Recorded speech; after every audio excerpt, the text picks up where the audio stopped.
City apartments are rough. My first two places were both basements, because that's what you can afford these days if you're looking to live alone. Third place, no lie, had a window facing a brick wall, only 3 feet away. I was never looking for a spectacular view. I just wanted a decent window. Until last month, when I got one. I moved in December 1st to this super small but super decent apartment, only a few minutes walk from the subway. The main living space extended from the kitchen, and a flimsy, sliding door separated that from a small bedroom space.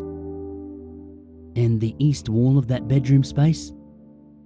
A floor-to-ceiling window. Sure, it only overlooked community housing building, but my God, the air, the sounds, the sunlight. It was perfect, and so shockingly affordable. I'll make a note here that I've never been much of a horror movie person, just never caught my interest. So when I couldn't find any bug reports on the building, it just seemed like a lucky break. Anyway, after settling my debt with my moving helpers, a 6-pack of beer and a large pizza, obviously, they were off on their way, and I began putting together my home. I started with the Wi-Fi and living space so I could work some tunes.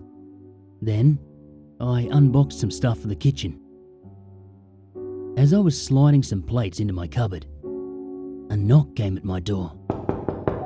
Shit, maybe my music was too loud. Standing on the other side of the door was a small woman wearing a hijab. I smiled, apologetically. Sorry, is my music too loud? No, it's fine. The walls here are good, she assured me. I wanted to say hello, welcome you to the building. Oh, I hadn't expected such a warm reception. I'd never been greeted by a neighbour in any of my previous places. Thanks so much. I'm Lewis. She shook my hand. I'm Quiebla. Love to meet you. She peered into my apartment.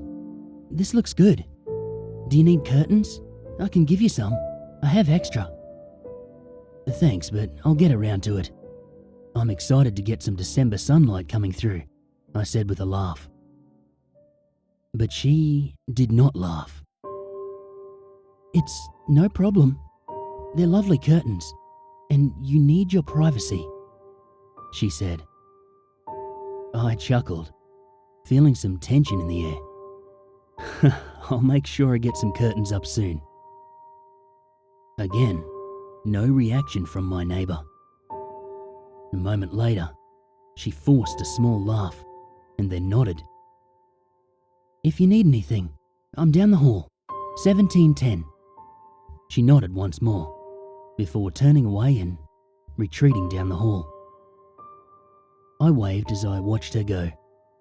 Nice lady. Bit odd though. Which brings us to my first night. Dark hit hard and fast, but there were a couple of yellowed streetlights bathing the street and parking lot outside. And the man who was yelling. It started just as I was laying down on my bed. A senseless hollering, strings of profanity mixed with accusations at no one. But I'm not new to the city. I was near community housing, a place where folks with severe mental illness can very much end up. So above all else, I knew to be patient. Maybe this was why the place cost so little. Although, it would have to be pretty extreme for that much of a price decrease. This thought set me on edge. About an hour after the noise ebbing and flowing, I brought myself up and out of bed and to the window. I looked out over the cold street and watched the snow get caught up in gusts and brought to the man. He walked in jerky circles, flailing his limbs from time to time. I raised a hand and touched the cold glass. And at that moment, he spun around and faced me, as if he could hear the barest touch. He froze. No more noise, no more circles. He just stared back up at me. He couldn't have possibly been staring at me. I was standing in my dark room, alone, 17 stories up. But from everything I could tell, from every instinct, he was standing in that parking lot, leaning at the slightest angle, head cocked right up at me. This wasn't good. I took a step backwards, still watching him. The moment I moved, he broke into a dead sprint. He was running directly at me. My heart leapt, but I was inside. There were many locked doors between myself and him. It was fine. That didn't stop me from running to my apartment door and triple checking that it was indeed still locked. And then, watching my apartment door from my kitchen table. Then, watching the street from my window to see if I could see him again. Then the kitchen, then the window. It was not a great night. The next morning, as I opened my door, it pushed against something. I full-on panicked for a moment, but then I realized it was a bundled up window curtain with a note attached. For the nights, they are not people. They are cold. Quibbler. This was unsettling for sure, but also, on a different level, incredibly insulting. Was she talking about the community housing folk? They were sick, not people. I let my indignant humanitarian side overpower my anxiousness, and I tossed the curtain inside and continued on my way. I got a donut and some bad brew at the coffee shop. I found out they only operate from 9 to 5, and this is not ideal for late night cravings, and I headed off to work. Night number 2. Things were much quieter. I didn't hear a sound above the passing night traffic as I lay down to sleep. This felt much more comforting. And then, it wasn't. It was too damn quiet. There were other people in this building. There was the community housing just across the street. So why was it so quiet? I stood up again and wandered to the window. Nothing of note out there. No folks wandering the street. Only difference from the night before was one streetlight had started flickering. Maybe I was just getting in my head over all this. And it was then I saw the group on the balcony. 5 people stood on a balcony of the community housing building, about 5 stories higher than myself. I could not entirely tell if they were speaking or anything from this far. But one thing was for sure. Each stood facing out. Facing me. Staring at me. I whispered some curse under my breath and immediately turned to grab that curtain near my front door.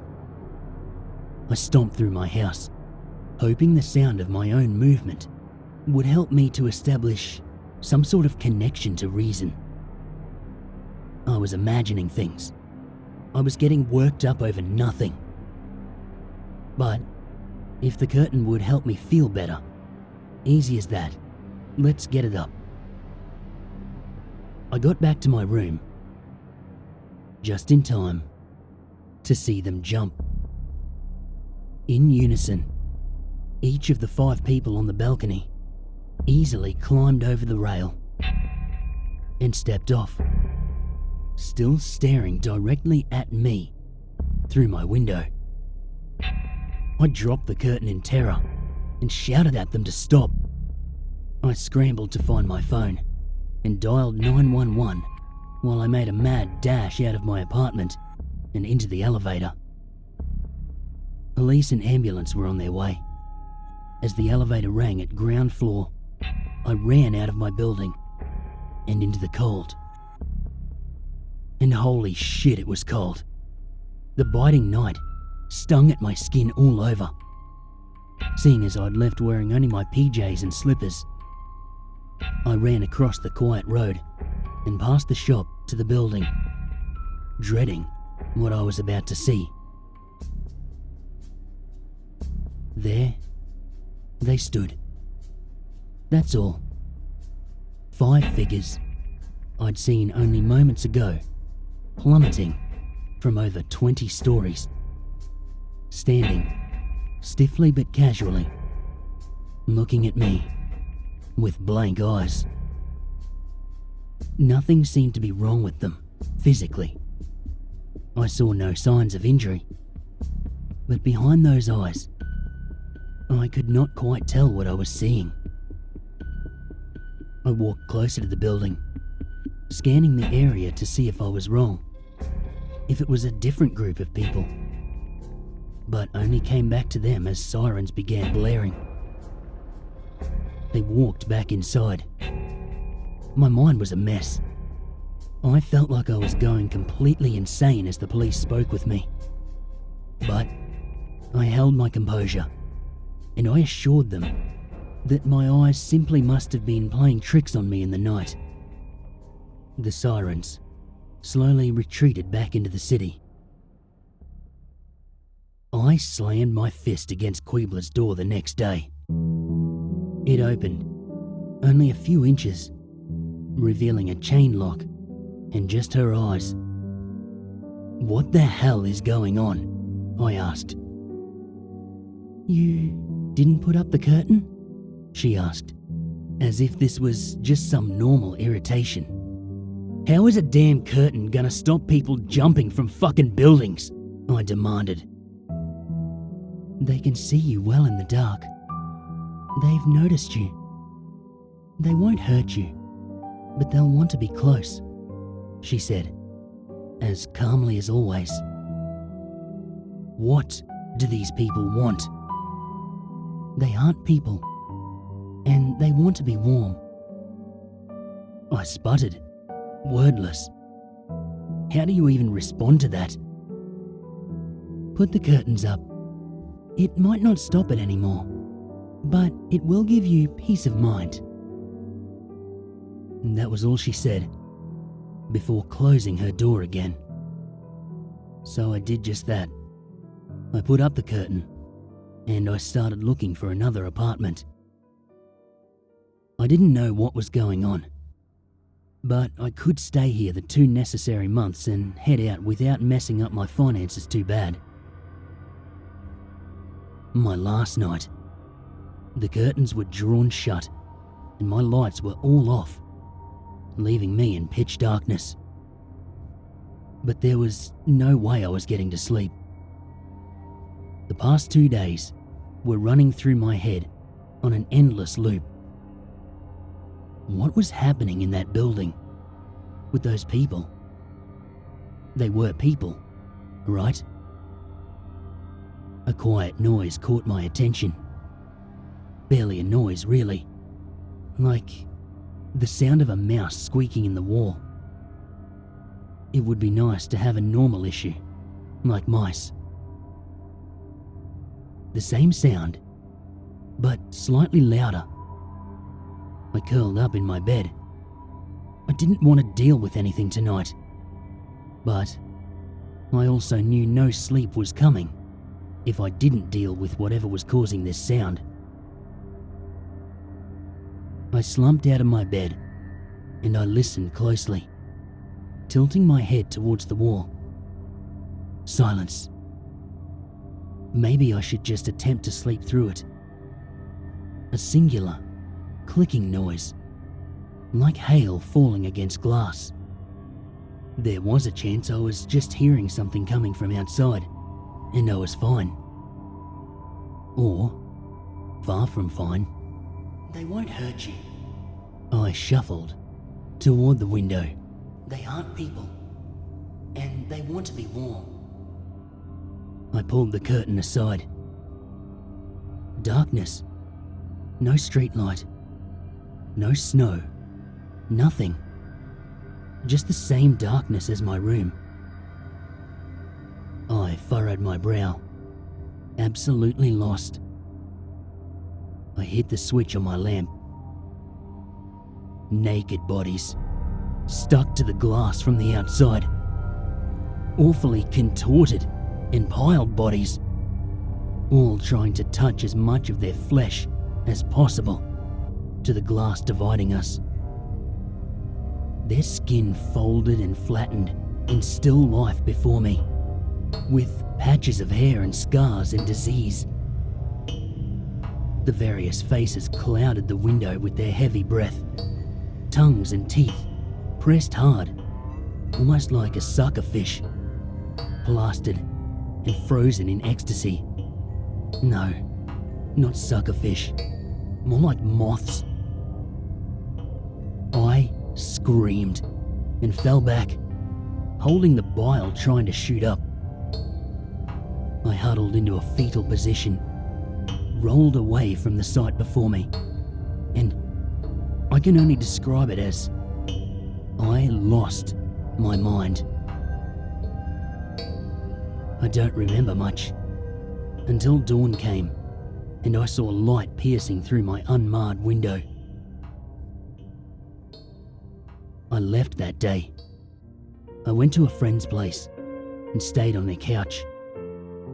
My friends and a couple of cousins I have here in the city had to go and get my belongings. They all think I just had some sort of random psychological meltdown. It took me this long to get to the point where I'm even considering leaving this house and going back to work. I'm going to live with my friends for a while.